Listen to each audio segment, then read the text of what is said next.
வீட்டில் இந்த மாதிரி பவுல் ஃப்ரீயாக இருந்தால் இதுலேயே நம்ம சூப்பராக ஃபிஷ் வளர்க்கலாம். இது நம்ம எப்படி பண்ணுறதுன்னு தெரியறதுக்கு முன்னாடி நம்ம சேனல் லைக் பண்ணிவிட்டு மறக்காமல் சப்ஸ்கிரைப் பண்ணிடுங்க. ஃபர்ஸ்ட் இதில் நம்ம கொஞ்சம் சாயில் ஆட் பண்ணிடலாம்.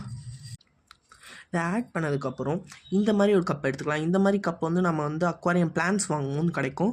இந்த மாதிரி ஒரு கப்பில் வந்து இந்த மாதிரி ஸ்டோன் போட்டு நம்ம உள்ளே வச்சிடலாம். நிறைய பேருக்கு டவுட் இருக்கும், நம்ம எதுக்காக இந்த ட்ரம்மை வந்து தேவையில்லாமல் இதில் போடுறோம், இது போடாமே இருக்கலாமே. இது நம்ம வந்து இதில் விட போகிற ஃபிஷ் வந்து கப்பி ஃபிஷ்ஷு. ஸோ வந்து அது ப்ரீடிங் பண்ணுறதுக்கு நிறைய சான்சஸ் இருக்குது. தேர்ஃபோர் நம்ம ப்ரீட் பண்ணுறதுக்காக குட்டிங்க ஒளியறதுக்காக நம்ம இதெல்லாம் போடுறோம். இப்போ வந்து நம்ம வாட்டர் ஃபில் பண்ணிடலாம்.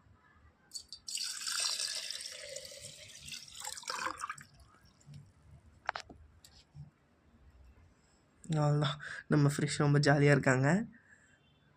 இதில் நம்ம கொஞ்சோண்டு கல்லுப்பு ஆட் பண்ணிக்கலாம். அப்புறம் கொஞ்சம் ஃபாஸ்க் டைல் and last and final touch